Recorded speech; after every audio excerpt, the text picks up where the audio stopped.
What's going on, guys? It's Pete Nova from the Face Off Sports Network. We are back for week 3 defensive streamers to target. We had a successful week in week 2.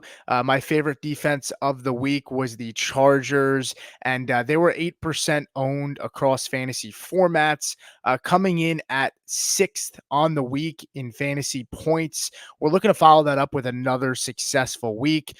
Keep in mind, again, the things that we are looking at here are home teams or low implied totals for Vegas. If we can get both of those, that's great, but we're looking to get at least one of those when targeting a defense to stream in fantasy football.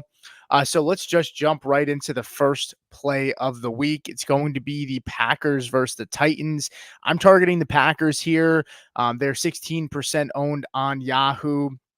Now, they are the away team, and this is a low implied total at 36.5 points on the week. That's an insanely low total, guys. Malik Willis is the quarterback for the Packers. Will Levis is the quarterback for the Titans.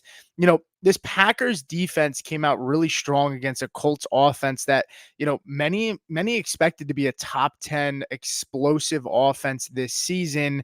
It took the Colts 40 minutes to score on this Packers defense. The Packers forced 3 interceptions on Anthony Richardson. They got to the quarterback just once, but again, Richardson's a strong quarterback and elusive. So I don't ding them for that. They were also able to deflect 5 passes. So it was a really good showing for them. And then when you look at the Titans, Will Levis was hit 5 times in his matchup against the New York Jets last week. And that wasn't a Jets pass rush that was, firing on all cylinders. Hassan Reddick is not playing. They just lost their rookie first round draft pick from last year. Bryce Huff is no longer there. No longer there is Jonathan Franklin Myers. So this is a different Jets defense, and they were still able to sack Levis 4 times, deflect 5 passes, force a fumble and an interception. Will Levis, he's a young quarterback, and I happen to like the Titans offense, but I think it's going to be rough sledding in the beginning of the year until they kind of hit their groove with a new head coach, a lot of new players in the system, and Will Levis's first full season as the starter. But the Packers are my favorite defense to target this week on your waiver wires. Again, just 16% owned. My second defense that I'm looking at here is the Seattle Seahawks. 40% rostered across fantasy formats, but they are the home team, and this is a low implied total. So we're getting both of those. The implied total from Vegas is 41 points. This is a Dolphins team that's going to be without Tua Tagovailoa. The team just put him on IR. It appears it's going to be, either Huntley or Skylar Thompson. My money would be on Thompson to start the week, and he hasn't really been great in the games that we've seen him. Turnover-prone quarterback, and they're going to be in Seattle. This is a really tough place to play. This defense sacked Jacoby Brissett 3 times last week. And the Dolphins' offensive line is not great. So I think Seattle is a really good play if they're out there on your waiver wire as well. Go ahead and target them in case you miss out on, the Packers for maybe your first priority bid. And then shifting over to my third and last defense, it's going to be the Tampa Bay Buccaneers. Now, most that watch the show know I'm a Denver Broncos fan. You can see it back there. But this is a team, that is susceptible to making mistakes. The Bucs are going to be at home. They're just 6% rostered across fantasy formats, and it's a low implied total here at 40 points. So we're getting both a home team and a low implied total.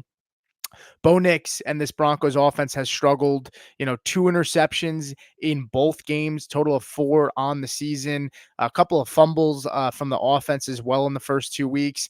And this offense has only scored 1 touchdown, and it was in garbage time in Seattle where Bo Nix ended up scrambling and scoring a touchdown, I think, with about 5 to 7 minutes left in the game. They haven't really been able to put up many points. They struggled against the Steelers last week. I expect expect them to struggle a little bit here as well. This defense looks like they might be without Vita Vea, and they lost some help in the secondary. But rookie quarterback at home. Um, it could be a tough matchup for Denver, who I think might perform a little better than they did the first 2 weeks. But at 6% owned, this is my third defense to target. So last on the list, if you miss out on the first two, I would look here on this play. And then keep in mind one more thing before we head out here. Defenses in fantasy in the first 2 weeks against the Denver Broncos, finished ninth and fourth on the week. That's two defenses finishing in the top 10 against this Broncos offense. They may not, take a lot of sacks. Bo Nix has been pretty good at avoiding that, but he has turned the ball over, and so have the other playmakers on the team. I say playmakers lightly because there's not many of them on this roster. But it's a home team, rookie quarterback, low implied total. And, this offense has not really gotten going. So, I like them as the third defense to target in case you miss out on the first two. I don't even mind taking them potentially over Seattle as well, though I think Seattle's a little bit more talented right now, and it's a harder place to play. But that's going to do it for me, guys. If you have any questions, feel free to comment on the video below. We've done really well with these videos the first 2 weeks. We want to keep it going here for week 3. So send this over to a friend that's maybe not in your fantasy leagues, or hit us with a like and ask any questions below. We'd be happy to answer them for you as well. Good luck this week with your waiver claims and your matchups, and we'll see you next time.